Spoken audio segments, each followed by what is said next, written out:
Ang sikat ng araw ay parang latigo sa balat ni Cardo.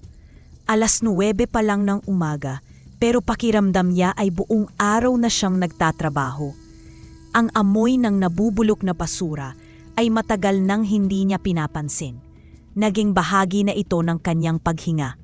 Nakaupo siya sa gilid ng isang bundok ng mga pinagpatong-patong na sako. Pinupunasan ang pawis sa noo gamit ang likod ng kamay na puno ng grasa at alikadok.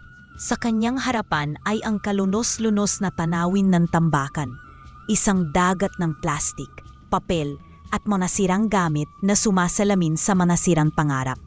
Hoy Cardo, mukhang malalim na naman ang iniisip mo dyan ah. Baka malunod ka sa sarili mong pawis? Bati sa kanya ng isang matinis na boses. Napangipi si Cardo nang makita si Aling Nena, ang kanilang kapitbahay na may tindahan ng candy at sigarilyo na nakapamewang habang papanapit. Sa likod nito ay nakasunod ang 7 taong gulang na si Totoy na may malaking ngiti sa labi. Magandang umaga po Aling Nena. Nagpapahinga lang po sandali. Ang tindi po ng init ngayon, sagot ni Cardo, habang sinusubukang ayusin ang kanyang maruming damit. Init? Araw-araw mainit dito Cardo. Ang tanong, may nainit na ba dyan sa bulsa mo? Sabi ni Aling Nena, sabay turo sa sako ni Cardo na halos wala pang laman. Sinasabi ko na sayo iho, walang yumayaman sa paghalungkat ng basura. Tingnan mo ang sarili mo, para ka ng tuyong isda. Bumigat ang dibdib ni Cardo. Alam niyang hindi sa kasamaan nang gagaling ang mga salita ni Aling Nena, kundi sa pag-aalala. Pero bawat salita ay parang karayom na tumutusok sa kanyang pagkalalaki. Gusto ko rin namang umasenso, Nay Nena, bulong niya sa sarili. Pero paano? Ito lang ang alam ko. Kuya Cardo, ang galing. May bakal ka na, sigaw ni Totoy. Sabay turo sa isang maliit na piraso ng tubo na nakuha ni Cardo kanina. Para sa bata, ang bawat piraso ng metal ay isang kayamanan. Hinawakan ni Cardo ang ulo ng bata. Oo Totoy, konti pa, makakabili na tayo ng pandesal mamaya, sabi niya nang may pilit na ngiti. Mag-aral kang mabuti ha, para hindi ka maging katulad ko. Gusto ko maging katulad mo Kuya Cardo, malakas ka, sagot ng bata ng buong paghanga. Umiling si Aling Nena. Hay nako, mga bata talaga. Cardo, sige na. Magkape ka muna sa amin, isusulat ko na lang sa listahan mo. Huwag na po Aling Nena, nakakahiya na po. Sige po, susubukan ko naman ang swerte ko sa ilog. Paalam ni Cardo. Iniwan niya ang tambakan at naglakad patungo sa pampang ng ilog Pasig. Ang amoy dito ay iba, pinaghalong amoy ng putik, langis at isdang nabubulok. Para sa marami, ito ay isang patay na ilog, isang basurahan ng buong syudad. Pero para kay Cardo, ang madilim na tubig nito ay nagtatago pa rin ng pag-asa. Dito niya nakukuha ang mga mas mabibigat na bakal na mas malaki ang halaga. Naghubad siya ng sando at dahan-dahang lumusong sa tubig na hanggang dibdib. Malamig at malagkit ito sa balat. Huminga siya ng malalim at sumisid. Sa ilalim, halos wala siyang makita. Kinakapa niya ang putikan gamit ang kanyang mga kamay at paa, nagbabaka sakaling may masagi siyang matigas at malamig na bakal. Mapanganib ang ginagawa niya. Maraming bubog, yero at kung ano-anong matutulis na bagay ang maaaring makasugat sa kanya. Ngunit ang tatot ay matagal nang napalitan ng pangangailangan. Pagkatapos ng ilang subok, umahon siyang walang dala.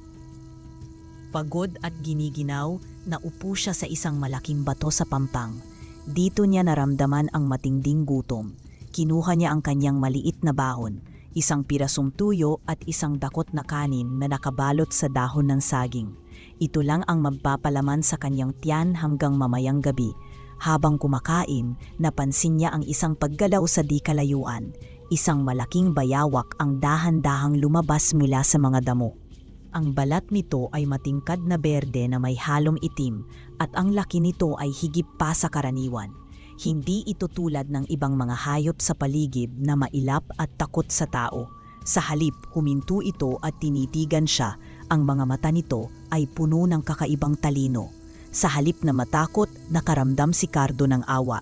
Gutom ka rin siguro, isip niya. Tiningnan niya ang kanyang kakarampot na pagkain. Pagtatapos ay ang bayawak. Sa isang iglap, nagpasya siya. Hinati niya ang kanyang tuyo at maingat na inilapag ang kalahati sa lupa, ilang metro mula sa kanya. O para sa'yo, mahinang sabi niya, mukhang mas kailangan mo yan kaysa sa akin. Hindi siya umalis. Pinanood niya lang ang bayawak. Dahan-dahan humakbang ito palapit sa pagkain. Inamoy muna, pagkatapos ay kinain sa isang subo lang. Pagkatapos, muli itong tumingin kay Cardo na para bang nagpapasalamat. Hindi ito umalis. Sa halip, humiga ito sa ilalim ng araw. Na parang isang tapat na bantay. Sa sandaling iyon, sa gitna ng dumi at hirap ng buhay, nakaramdam si Cardo ng isang kakaibang koneksyon. Sa tahimik na presensya ng bayawak, pakiramdam niya ay hindi na siya nag-iisa. Naging pang-araw-araw na gawain ang kanilang pagkikita. Sa umaga, pagkatapos ng ilang oras na pagkakalkal sa tambakan, dudunaw si Cardo sa pampang. At sa hapon, pagkatapos ng nakakapagod na pagsisid, uupo siya roon. Palaging dumarating ang kanyang bagong kaibigan na para bang mayroon silang hindi nakasulat na kasunduan. At palagi, hinahati ni Cardo ang anumang baon niya, gaano man ito kaliit. Alam mo, kaibigan, sabi ni Cardo isang hapon habang iningunguya ang kanin at asin. Minsan naiisip ko, pareho lang yata tayo. Nabubuhay sa kung anong matira ng iba. Ikaw, sa mga isdang naliligaw dito. Ako, sa mga basurang ayaw na ng mga mayayaman. Tumingin lang sa kanya ang bayawak, hindi kumukurap, na para bang nauunawaan ang bawat salita. Nagpatuloy si Cardo, ang boses niya ay puno ng hinanakit na matagal na niyang dinadala. Naalala ko tuloy si Lolo. Dito rin kami madalas umupo noon. Sabi niya, ang ilog daw na ito, may mga tagapag-alaga, mga mahiwagang nilalang daw na nagbabantay at nagbibigay ng biyaya sa mga taong mabuti ang puso. Napangiti siya ng mapait. Kwento lang naman daw yun para sa mga bata. Pero alam mo, minsan umaasa pa rin ako. Umaasa na sana totoo. Tinitigan niya ang bayawak. Sabi ni Lolo, nagpapakita lang daw sila sa mga taong may tunay na paggalang sa kalikasan. Sa mga taong hindi sakim. Ewan ko ba, pero sa tuwing tinitingnan kita, parang nakikita ko yung sinasabi niya. Para kang hindi ordinaryong hayop. Isang hapon, doble ang pagod ni Cardo. Maghapon siyang naghalungkat sa tambakan at kakaunti lang ang nakuha niyang bakal. Sumisid din siya sa ilog, pero wala siyang napala kundi pagod at ginaw. Naupo siya sa pampang, bagsak ang mga balikat at tinitingnan ang nag-iisang piraso ng bakal na nakuha niya sa tambakan. Malaki ito at may kakaibang hugis, parang takip ng isang lumang baul, ngunit nababalot ng napakakapal at halos mabatong kalawang. Hay nako, buong araw na pagod para lang dito, bulong niya sa sarili, sabay hagis ng bakal sa kanyang tabi. Wala ring halaga to. Baka 1 kilo lang ang timbang kapag natanggal ang kalawang. Pambili lang ng kanin, wala ng ulam. Dumating ang bayawak. Gaya ng dati, hinatian niya ito ng kanyang pagkain. Habang kumakain si Cardo, napansin niyang nilapitan ng bayawak ang inihabis niyang bakal. Inamoy nito at pagkatapos, sa isang iglap na hindi inaasahan ni Cardo, inilabas nito ang mahaba at kulay rosas nitong dila at dinilaan ang kalawang. Nanlaki ang mga mata ni Cardo. Ang kalawang na kanina'y parang bato sa tigas ay natunaw na parang asukal na nabasa. Hindi dito nabakbak. Para itong naging alikabok na tinangay ng hangin at sa ilalim nito lumabas ang isang napakakintab na metal. Ang kintab ay hindi ordinaryo. Para itong bagong-bago na sumasalamin sa papalubog na araw. Anong nangyari? Pautal-utal na tanong ni Cardo sa hangin. Nanginginig niyang hinawakan ang bakal. Makinis at malamig ipo sa kanyang palad. Walang bakas ng kahit katiting na gasgas o kalawang. Ang pakiramdam ay parang mahika, parang isang milagro. Napatingin siya sa bayawak na ngayon ay nakatingin pabalik sa kanya. Ang mga mata nito ay puno ng sinaunang talino. Ang alamat, ang kwento ng kanyang lolo. Totoo, hindi siya nakatulog ng gabing iyon. Ang kanyang isip ay puno ng mga tanong at pagkamangha. Ang puso niya ay sabay na nakakaramdam ng matinding tuwa at takot. Bago pa man sumikat ang araw, kinuha niya ang lahat ng kinakalawang na bakal na naipon niya mula sa tambakan at sa ilog, isinilid sa sako at dinala sa pampang. Nandoon na ang bayawak, naghihintay. "Kaibigan," sabi ni Cardo, nanginginig ang boses. Dahan-dahan niyang inilapag ang isang lumang susi na halos hindi na makilala sa kapal ng kalawang. "Pupwede mo bang ulitin?"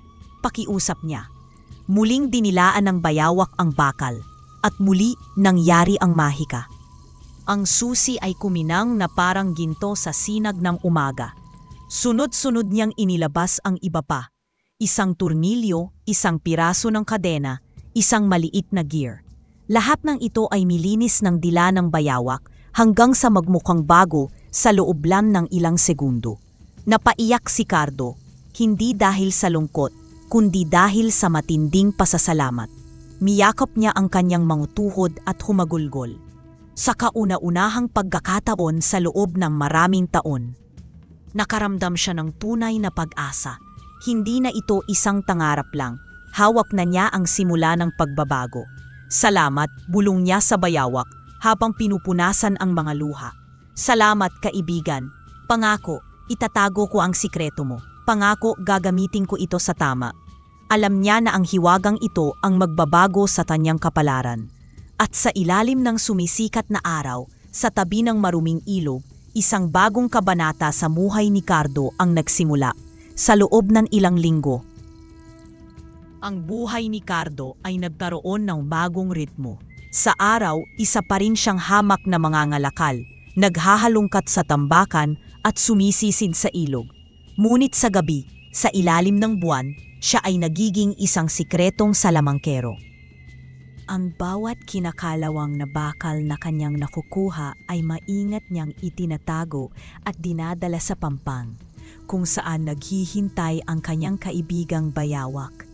Ang mga pirasong metal na dati ibebenta niya sa halagang 10 piso kada kilo ay nagiging makintab na mga hiyas na nagkakahalaga ng 10 beses na mas mahal.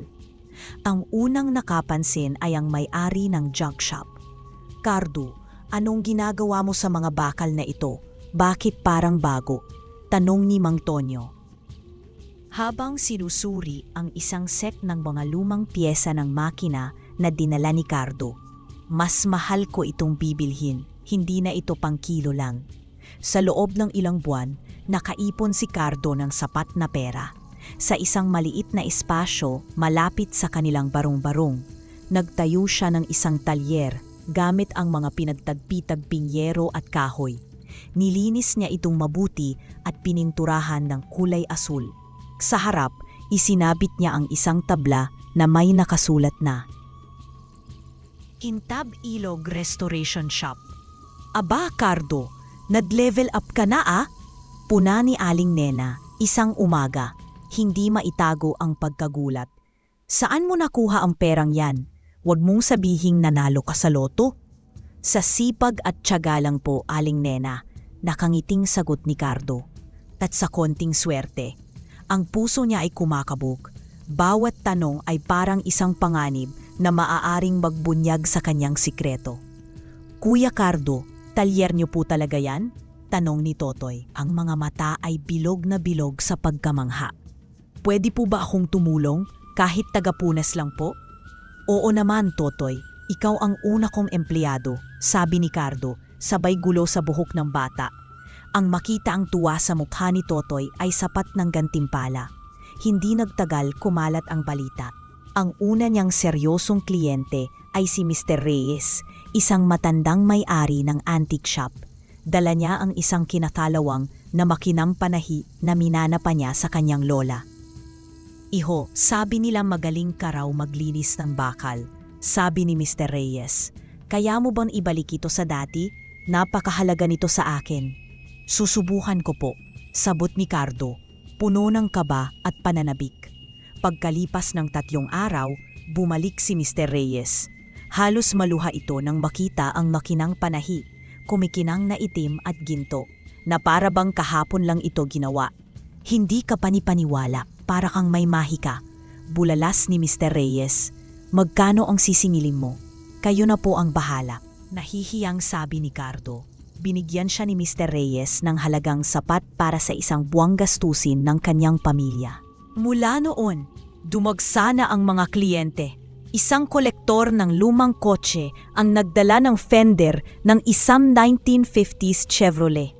Isang historiador ang nagdala ng isang espada na sinasabing ginamit pa noong panahon ng Katipunan.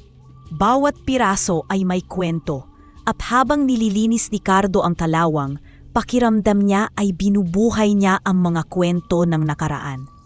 Hindi na lang ito simpleng paglilinis, isip niya isang gabi habang pinagmamasdan ang bayawak. Nagiging bahagi ako ng kasaysayan. Ang kanyang pinakamalaking pagsubok ay dumating isang araw. Isang pari mula sa isang lumang simbahan sa probinsya ang dumayo para kausapin siya. Ang dala nilang problema, ang makasaysayang kampana ng kanilang simbahan na halos isang siglo nang hindi tumutunog dahil sa sobrang kalawang at pinsala. Cardo, ikaw na lang ang huling pag-asa namin, sabi ni Padre Salvi. Ang kampanang iyon ang puso ng aming bayan. Kung maibabalik mo ang tunog nito, maibabalik mo rin ang isang piraso ng aming kaluluwa. Ang proyekto ay napakalaki. Hindi kayang dalhin ang kampana sa kanyang talyer.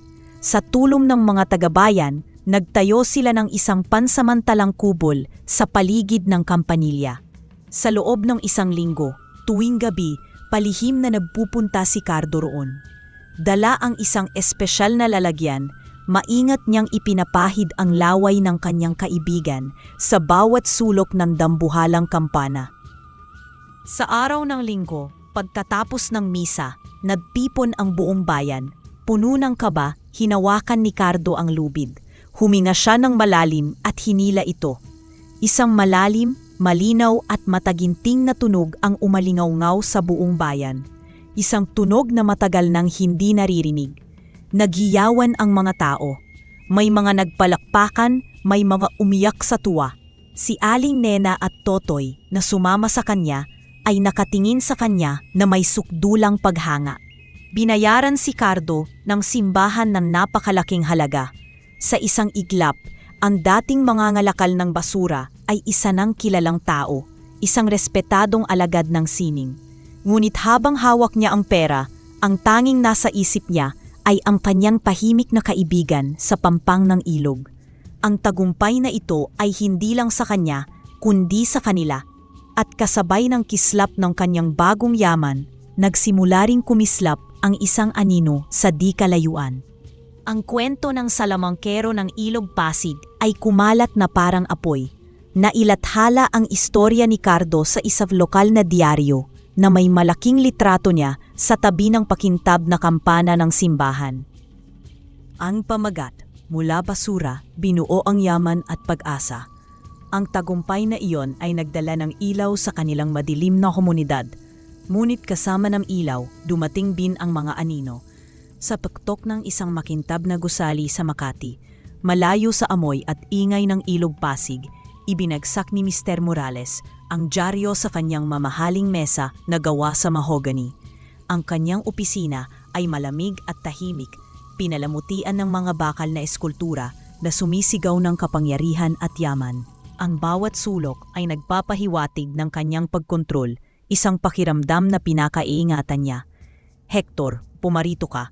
Utos niya sa kanyang katulong sa pamamagitan ng intercom. Ang boses niya ay malamig at walang emosyon. Pumasok si Hector, isang lalaking laging nakayuko at handang sumunod. Basahin mo ito, sabi ni Morales. Itinuturo ang dyaryo nang hindi man lang ito tinitingnan. Sabihin mo sa akin kung ano ang kalokohang ito. Sir, tungkol po ito sa restorer na si Cardo. Sikat na sikat po siya ngayon. Ang galing daw po niya, parang milagro. Sagot ni Hector, sinusubukan maging positibo. Milagro, isang tawang mapakla ang kumawala kay Morales. Isang tunog na hindi bagay sa kanyang eleganteng opisina. Walang milagro sa negosyo, Hector. Ang meron lang ay daya, koneksyon o sikretong hindi pa nabubunyag. Walang yumayaman ng ganyan kabilis sa legal na paraan. lalo na ang isang basurero. Tumingin siya sa bintana kung saan tanaw ang naglalakihang mga gusali ng siyudad. Ang bawat isa doon ay may kwento ng pakikipaglaban, ng pag-aagawan. Ilang taon kong pinaghirapan itong lahat. Isip niya, ang kanyang mga kamao ay nakakuyom. Ilang tao ang kinailangan kong tapakan para marating ito. Tapos itong isang basurero, bigla na lang sisikat na parang kabute, imposible. Kilala si Mr. Morales sa pagiging tusong negosyante. Ang kanyang imperyo ay itinayo sa mga binibiling kumpanyang nalulugi at sa pagkuha ng mga kontratang kaduda-duda. Para sa kanya, ang kwento ni Cardo ay isang malaking kalokohan o isang oportunidad na hindi pa niya nakikita. Alamin mo ang lahat tungkol sa kanya, utos ni Morales. Ang kanyang mga mata ay nanlilisik. Gusto kong malaman kung anong kemikal ang gamit niya, sino ang supplier niya, bawat detalye. Gusto kong malaman kung kanino siya may utang na loob. Pagkalipas ng ilang araw, bumalik si Hector na may dalang folder. Ngunit ang laman nito ay lalo lang ikinainis ni Morales. Sir, ayon po sa imbestigasyon ko, wala po talaga siyang binibiling kemikal. Sariling sikap lang daw po talaga. Ang talyer niya, simple lang. Walang makinarya, halos puro kamay ang gamit. At ang mga tao sa komunidad niya, mahal na mahal siya. Ibinagsak ni Morales ang kanyang kamao sa mesa na nagpatalsik sa isang mamahaling pluma. Mahal siya? Anong pakialam ko kung mahal siya ng mga pulubi doon? Ang tanong, paano niya ginagawa ang trabaho niya? Imposible ang sinasabi mo. Huwag mo akong gawing tanga. Sir, baka po, totoo ngang magaling lang siya, alanganing sagot ni Hector. Walang taong ganyan kagaling. Mariing sabi ni Morales, may tinatago yan. Gusto kong magpadala ka ng tao. Si Marco, sabihin mo sa kanya, subaybayan niya si Cardo, araw at gabi. Huwag siyang magpapahuli. Isang gabing madilim at maalinsangan, si Marco, ang pinakamagaling na espiya ni Morales, ay maingat na gumapang sa mga damuhan malapit sa pampang ng Ilog Pasig. Ang amoy ay nakakasuka at ang mga lamok ay parang mga pating na uhaw sa dugo. Ano ba naman tong pinapagawa sa aking ni boss? Reklamo niya sa sarili. Para lang sa isang hamak na restorer. Dala ang isang kamera na may night vision. Nagtago siya sa likod ng isang malaking puno ng balete. Ilang oras siyang naghintay. Ang tanging naririnig niya ay ang pangahuni ng kuliglig at ang mahinang agos ng maruming tubig. Akala niya ay wala nang mangyayari nang biglang may anino siyang nakita. Si Cardo. Nakita ni Marco na may inilapag si Cardo na mga kinakalawang na bakal.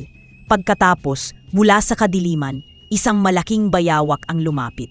Nagulat ang espiya, pero mas lalo siyang napatanga sa sumunod na nangyari. Nakita niya sa lente ng kanyang kamera, sa berde at itim na kulay ng night vision, ang pagdila ng bayawak sa bakal. Nakita niya kung paano ito kuminang na parang mahika sa ilalim ng buwan. Ang kanyang puso ay nagsimulang tumibok ng mabilis. Naramdaman niya ang pagtayo ng kanyang mga balahibo.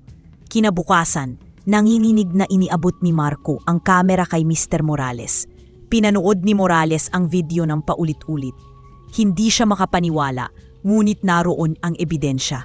Ang kanyang mukha ay hindi nagpakita ng takot o pagkamangha. Sa halip, isang sakim na ngiti ang unti-unting gumuhit sa kanyang mga labi.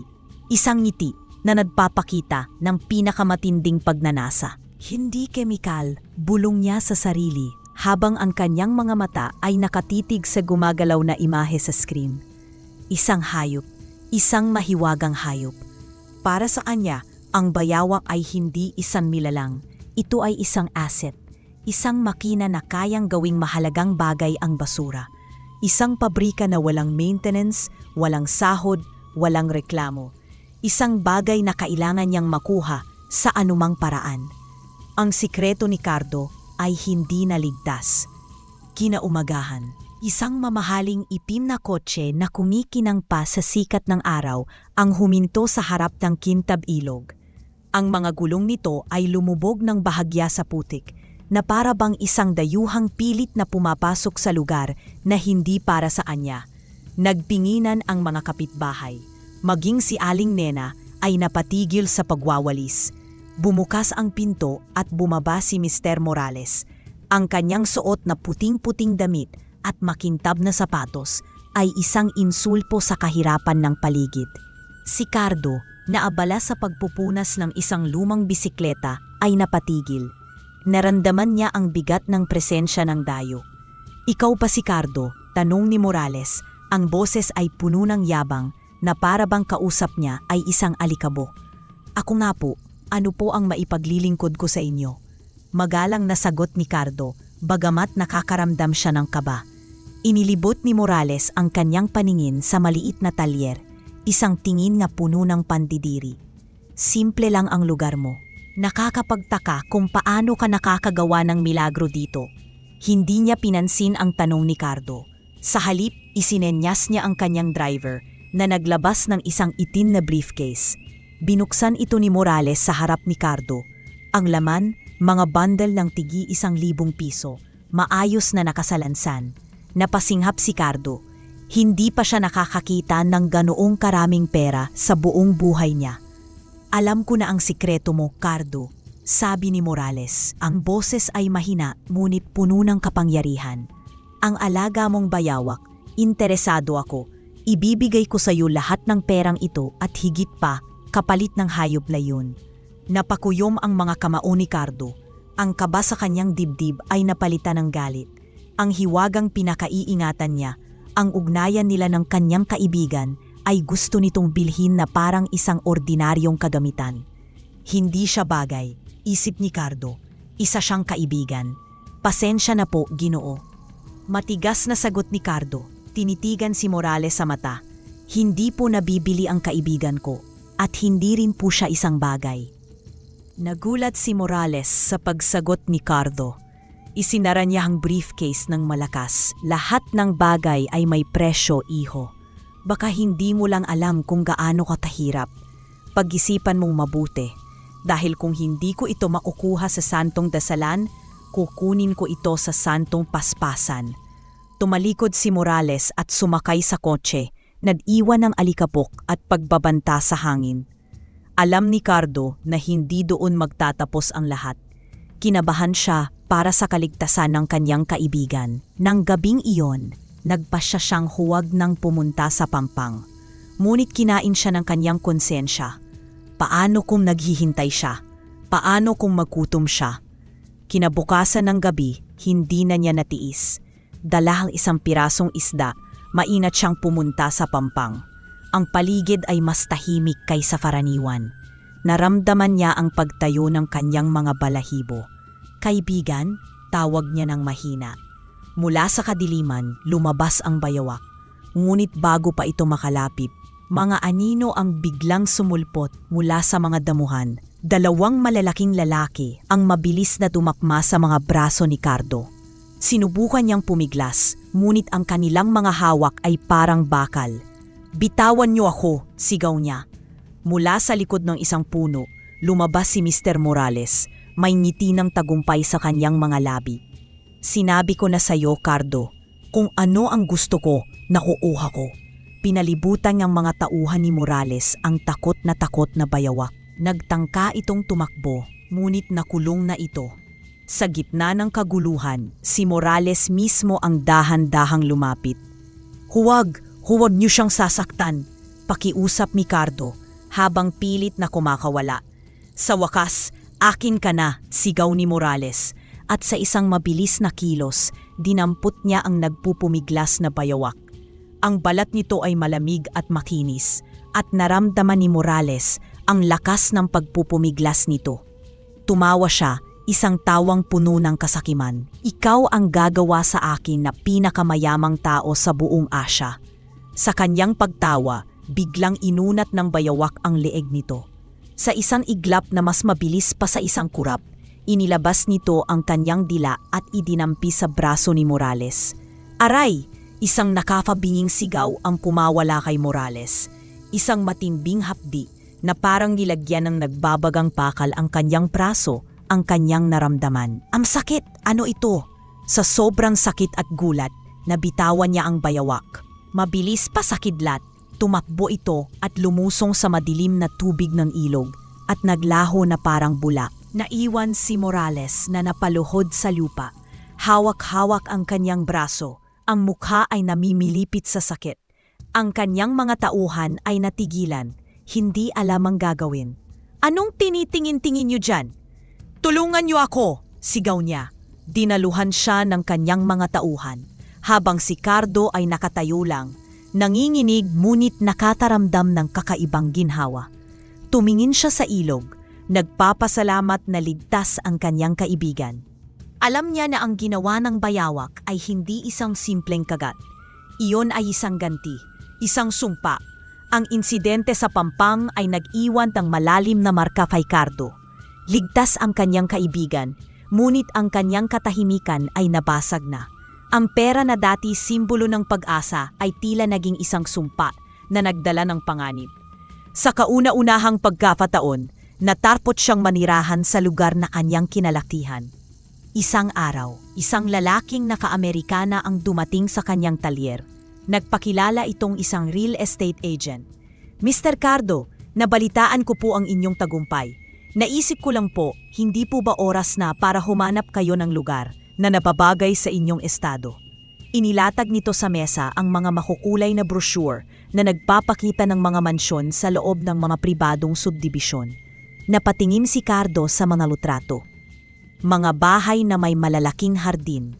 Mga swimming pool na kasing asul ng langit at matataas na pader na nangangako ng seguridad. Seguridad, bulong niya sa sarili. Iyon ang salitang tumatak sa kanyang isip. Isang buhay na malayo sa gulo, malayo sa mga taong tulad ni Morales. Gusto ko to, sabi niya sa ahente. Itinuturo ang isang puting bahay na may malawak na bintana. Nang hapong iyon, habang nag-aayos ng gamit sa talyer, ikinuwento niya ang kanyang plano kay Aling Nena. Lilipat na po ako, Nay Nena, sa isang subdibisyon para po mas tahimik at ligtas, sabi niya, puno ng pananabik. Napatigil sa pagbibilang ng barya si Aling Nena. Isang lungkot ang bumuhit sa kanyang mukha. Aalis ka na, iho? Iiwan mo na kami dito sa putikan? Ang boses niya ay malumanay, ngunit bawat salita ay may bigat. Aala mo ba dito ka na magpapamilya? Gusto ko lang naman po ng mas magandang buhay, Nay Nena. Yung malinis, yung tahimik, yung hindi amoy basura tuwing umaga, paliwanag ni Cardo. Ngunit habang sinasabi niya ito, naramdaman niyang parang hindi siya ang nagsasalita. Parang pinipilit niyang kumbinsihin ang sarili niya. Si Totoy, na naglalaro sa isang tabi, ay narinig ang kanilang usapan.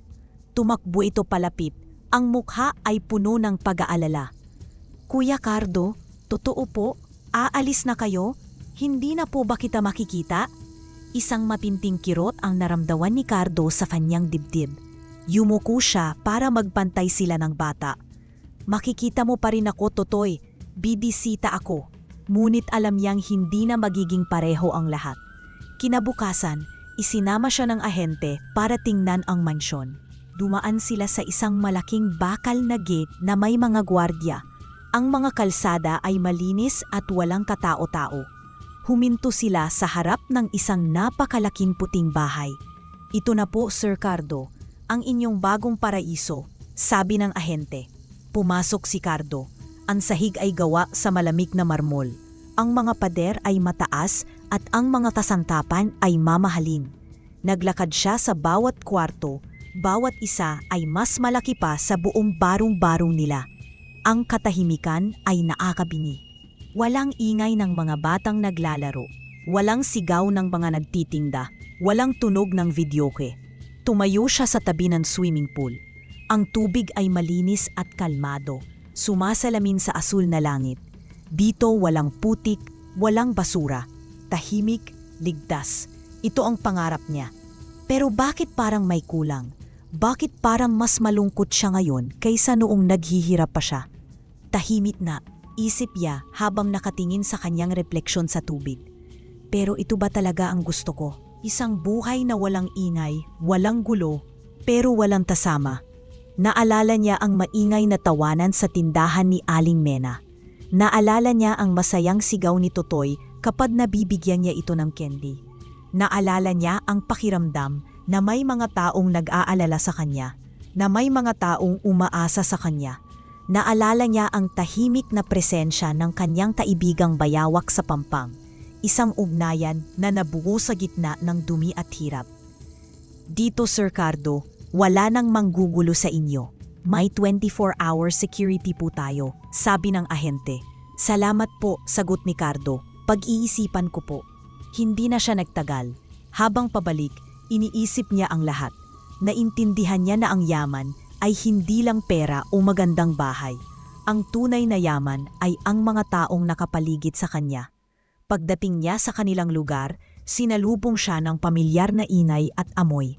Pero ngayon, hindi na ito nakakainis. Para itong isang yakap. Nakita niya si Totoy, malungkot na nakaupo sa harap ng talyer. Nilapitan niya ito. Totoy, bakit malungkot ka? Tanong ni Cardo. Kasi po aalis na kayo. Sagot ng bata, hindi man lang tumitingin. Ngumiti si Cardo at lumuhod sa harap niya. Hindi ako aalis. Dito lang ako. Dahil dito ang bahay ko. Nag-angat ng tingin si Totoy, ang kanyang mga mata ay biglang nagliwanag. Talaga po, Kuya Cardo? Oo, at may plano ako, sabi ni Cardo. Sakto namang lumabas si Aling Nena. Cardo, anong nangyari? Hindi mo pa nagustuhan ang palasyo mo? Tanong nito. Maganda po, Nay Nena, pero parang kulungan. Doon, maganda at malaki nga ang bahay, pero nag-iisa naman ako. Dito, simpleng bahay lamang at kapaligiran, pero magkakasama tayo. Paliwanag ni Cardo. Naintindihan ko na po. Hindi ako aalis para humanap ng mas madandang lugar. Gagamitin ko ang pera para pagandahin ang lugar na ito, para sa ating lahat. Isang malaking ngiti ang sumilay sa labi ni Aling Nena. Yan ang Cardo na kilala ko, sabi niya, sabay tapik sa balikat ni Cardo. Sa sandaling iyon, sa gitna ng kanilang munting komunidad, nahanap ni Cardo ang tunay na kahulugan ng kanyang yaman. Hindi ito para takasan ang kanyang pinagmulan, kundi para itaas ito. Isang araw, nagising si Mr. Morales sa kanyang malambot na kama, ngunit ang kanyang paggising ay malayo sa pagiging payapa. Isang matinding kirot na kumikirot hanggang sa kanyang buto ang gumising sa kanya. Tiningnan niya ang kanyang braso, sa lugar kung saan siya dinilaan ng bayawak. Mayroon na ngayong isang malaki, mapula at nagnanaknak na pigsa. Ang itsura nito ay kasuklam-suklam. Hector! Sigaw niya. Ang boses ay puno ng galit at panik. Tawagin mo ang personal na doktor ko. Ngayon na! Ilang oras pa lang ang nakalipas nang dumating si Dr. Alcaraz, ang pinakamahal na doktor sa buong syudad. Sinuwi niya ang braso ni Morales. Ang kanyang noo ay naakunot sa pagtataka. Ginoo, hindi ko pa nakita ang ganito, sabi ng doktor habang maingat na sinusuri ang pigsa. Hindi ito ordinaryong impeksyon. Walang bakas ng bakterya o virus. Para bang ang sarili ninyong balat ang lumalaban sa sarili niya. Wala akong pakialam sa mga teorya mo. Bulyaw ni Morales. Gawin mo ang trabaho mo. Gamutin mo yan. Bigyan mo ako ng pinakamalakas na antibiotic. Binigyan siya ng doktor ng pinakamalakas na gamot, ngunit walang nangyari. Sa halip, kinabukasan, 2 na ang pigsa sa kanyang braso. At kinabukasan ulit, mayroon na sa kanyang dibdib. Sa loob ng 1 linggo, kumalat ang mga ito sa kanyang buong katawan. Ang dati makisig na negosyante ay naging isang halimaw na puno ng masakit at mabahong mga sugat. Ang sakit ay hindi niya matiis, hindi na siya makatulog, hindi na siya makakain. Ikinulong niya ang kanyang sarili sa kanyang mansyon, sa isang madilim na kwarto, malayo sa salamin. Sir, may meeting po kayo sa mga investors mula sa Japan.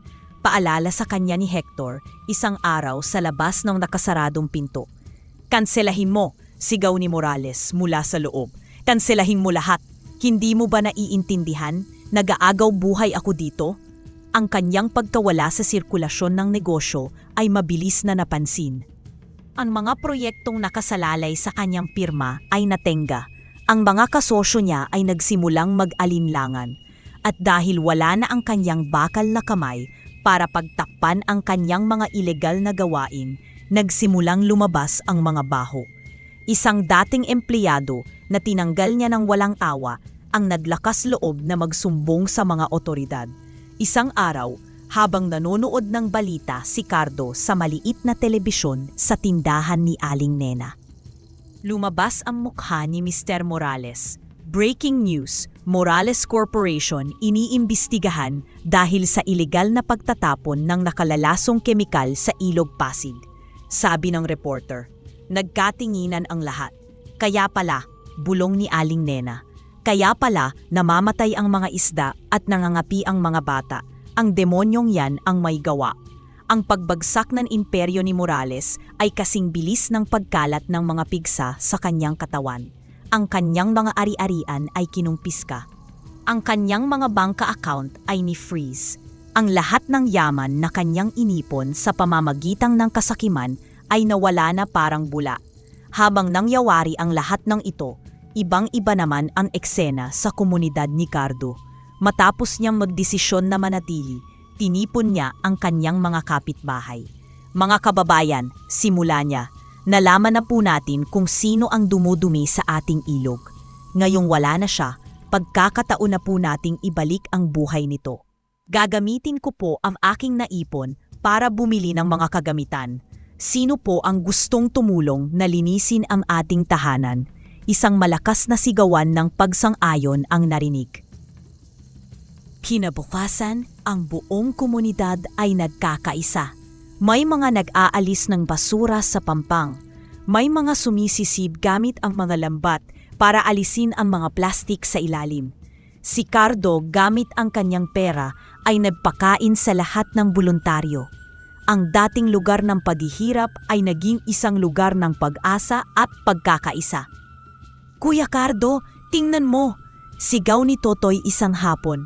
Pagkatapos ng isang linggo ng paglilinis, itinuro niya ang isang bahagi ng ilog. Isang maliit na kumpol ng isda ang masayang lumalangoy. Isang tanawin na matagal nang hindi nila nakikita. Nagpalakpakan ang mga tao. Nagyakapan sila. Ito ang simbolo ng kanilang tagumpay.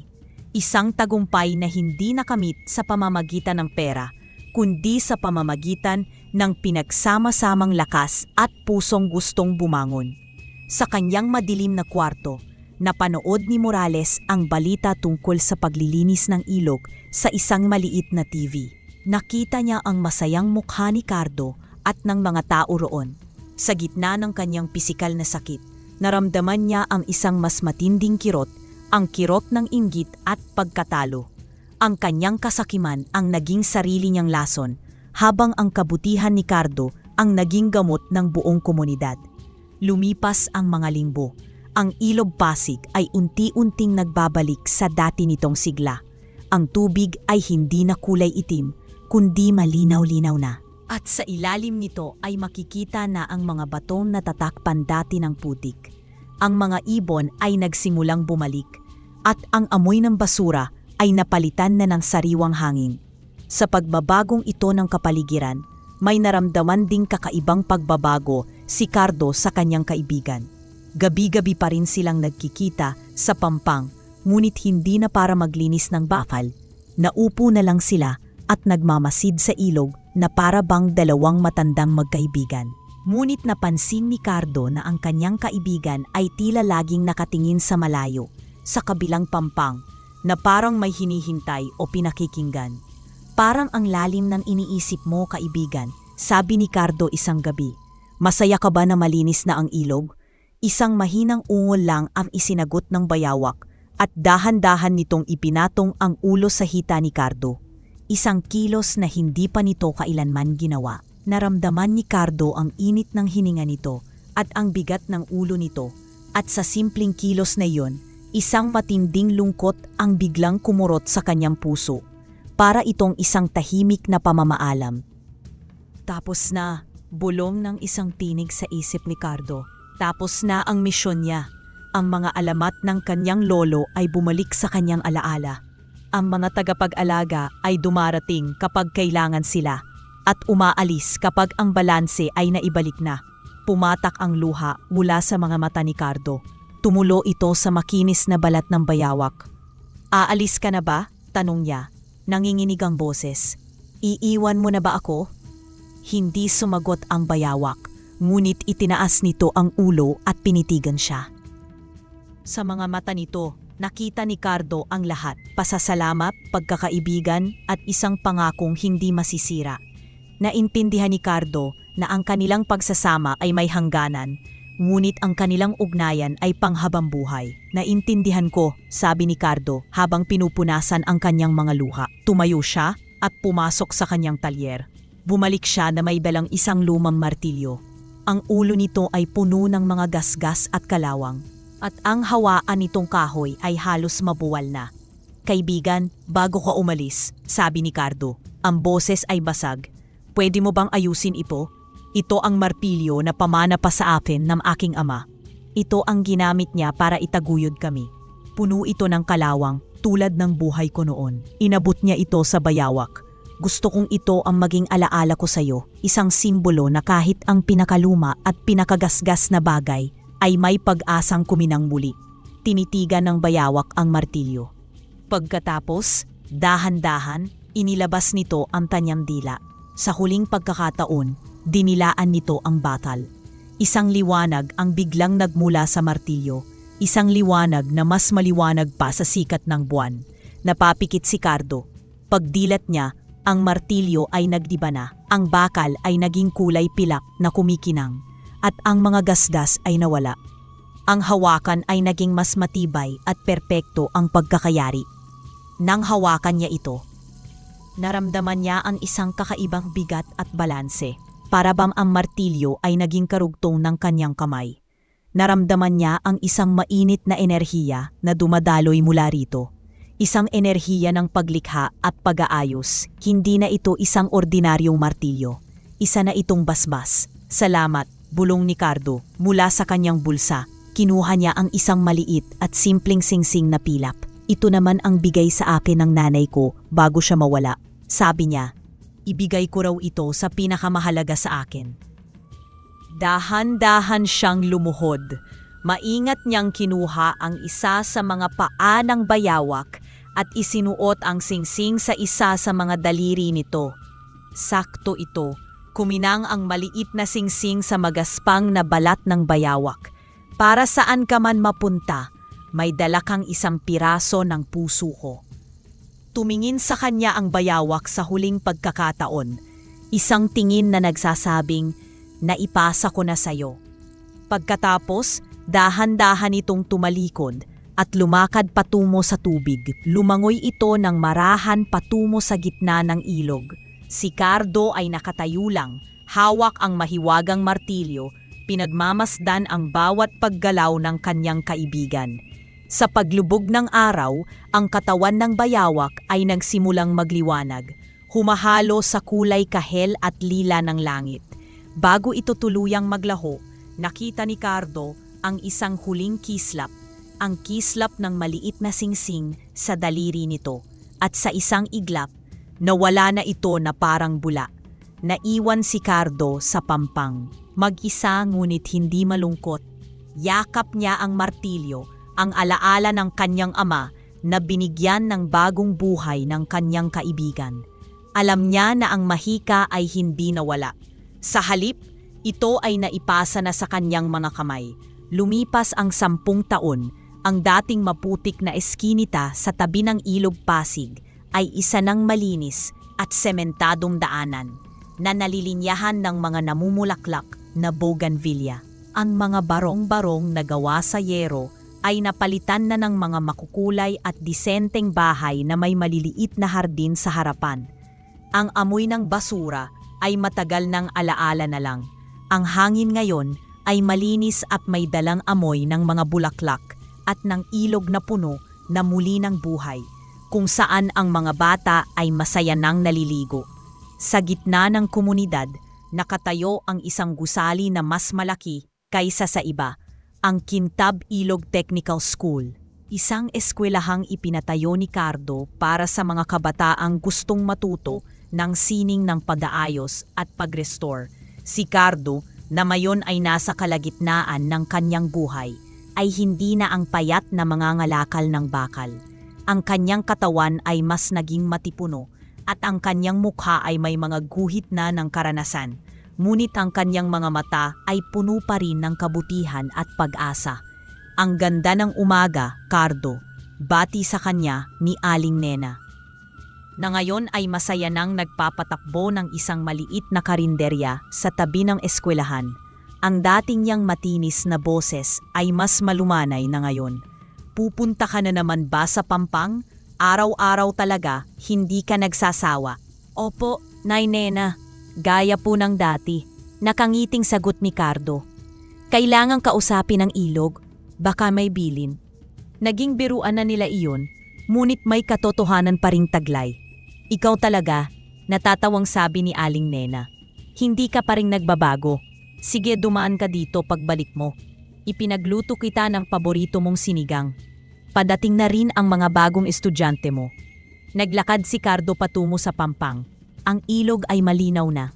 At sa gilid nito ay may mga bangka nang naghihintay para sa mga turistang gustong mamasyal. Naupo siya sa parehong malaking bato kung saan nagsimula ang lahat. Mula sa kanyang pulsa, kinuha niya ang isang makintab na martilyo. 10 taon na ang nakalipas, ngunit ang kintab nito ay hindi kumukupas. Ilang sandali pa, isang binatilyo ang lumapit sa kanya. Matangkad ito at malakas ang pangangatawan. Ito si Totoy na ngayon ay 17 taong gulang na at ang pinakamagaling na apprentice ni Cardo. Kuya Cardo, tawag niya. Pinapatawag po kayo ni Ma'am Reyes. May bagong proyekto daw po galing sa National Museum. Isang lumang kalesa daw po na ginamit pa ni General Luna. Mamaya na yan, Totoy. Umupo ka muna dito. Sabi ni Cardo, tinatapik ang espasyo sa tabi niya. May gusto akong itanong sa'yo. Umupo si Totoy. Ang mukha ay puno ng respeto at paghanga para sa kanyang mentor. Ano po iyon? Uya, masaya ka ba sa ginagawa mo? Tanong ni Cardo habang nakatining sa ilog. Sa pag-aayos ng mga lumang gamit? Sa pagbuhay sa mga bagay na itinapon na ng iba? Opo naman kuya, sobrang saya po. Mabilis at buong pusong sagot ni Totoy. Nung una akala ko gusto ko lang maging katulad ninyo kasi malakas kayo. Pero ngayon naintindihan ko na po. Sa bawat piraso po na naaayos ko, parang may bahagi po ako ng kasaysayan na binubuhay. Katulad po ng lagi ninyong sinasabi. Hindi lang ito trabaho, ito po ay pagbibigay ng pangalawang pagkakataon. Napangiti si Cardo, isang ngiting abot hanggang sa kanyang mga mata. Ito ang mga salitang gusto niyang marinig. Alam mo Totoy, itong lugar na ito, dito ako natutong mangarap. Dito sa tabi ng maruming ilog, kasama ng isang kaibigan. Yung lagi niyo pong kinukwento, yung bayawak po. Oo, siya ang nagturo sa akin na may hiwaga sa bawat bagay. Kailangan mo lang tingnan ng maigi. Sabi ni Cardo, initigan niya ang martilyo sa kanyang kamay. Pero ang pinakamahalagang aral na itinuro niya sa akin ay hindi tungkol sa padaalis ng palawang sa bakal. Ano po iyon, Uya? Tanong ni Totoy, ang kanyang atensyon ay buong-buo kay Cardo. Ito ay tungkol sa pag-aalis ng kalawang sa puso ng tao. Malumanay na sagot ni Cardo. Ang tunay na hiwaga, Totoy, ay hindi nasa kakayahang magpakintab ng metal. Ang tunay na hiwaga ay nasa kakayahang magbigay, magpatawad at tumulong sa kapwa ng walang hinihintay na kapalit. Iyon ang mahikang nagpabago sa lugar na ito. Inabot niya ang mahiwagang martilyo kay Totoy. Nagulat ang binatilyo at sa isang iglap ay naging alanganin. Hindi ko po pwedeng tanggapin yan. Ito po ang pinakamahalaga ninyong gamit. Dahil handa ka na, sabo ni Cardo, ipinatong ang kamay sa balikat ni Totoy. Ang martilyong ito ay hindi lang pamana ng aking ama. Ito ay pamana ng isang kaibigan. Ngayon, ipinapasa ko na sayo. Hindi lang bilang isang kagamitan, kundi bilang isang responsibilidad. Gamitin mo ito para mag-ayos, hindi lang ng mga bakal, kundi ng mga buhay. Para ang pamana ay hindi mamatay. Nangingilid ang luha sa mga mata ni Totoy habang dahan-dahan niyang inaabot ang martilyo. Nang mahawakan niya ito, naramdaman niya ang kakaibang init at bigat nito. Naramdaman niya ang bigat ng tiwala na ibinibigay sa kanya ng taong itinupuring na niyang pangalawang ama. Pangako po kuya, pangako po hindi ko po kayo bibiguin. Tumayo si Cardo at ginulo ang buhok ng kanyang apprentice. Alam ko, habang pinagmamasdan nila ang bukang liwayway sa malinis na ilog Pasig, naramdaman ni Cardo ang isang matinding kapayapaan. Wala na ang bayawak, Ngunit ang diwa nito ay nananatili sa bawat batang nag-aaral sa kanyang eskwelahan, sa bawat pamilyang may maayos na tahanan, at ngayon sa mga kamay ng susunod na henerasyon. Naintindihan niya ng lubusan na ang tunay na hiwaga ay hindi kailanman nawala, dahil ito ay hindi kailanman nanggaling sa dila ng bayawak, kundi nasa pusong marunong lumingon at magbahagi ng biyaya.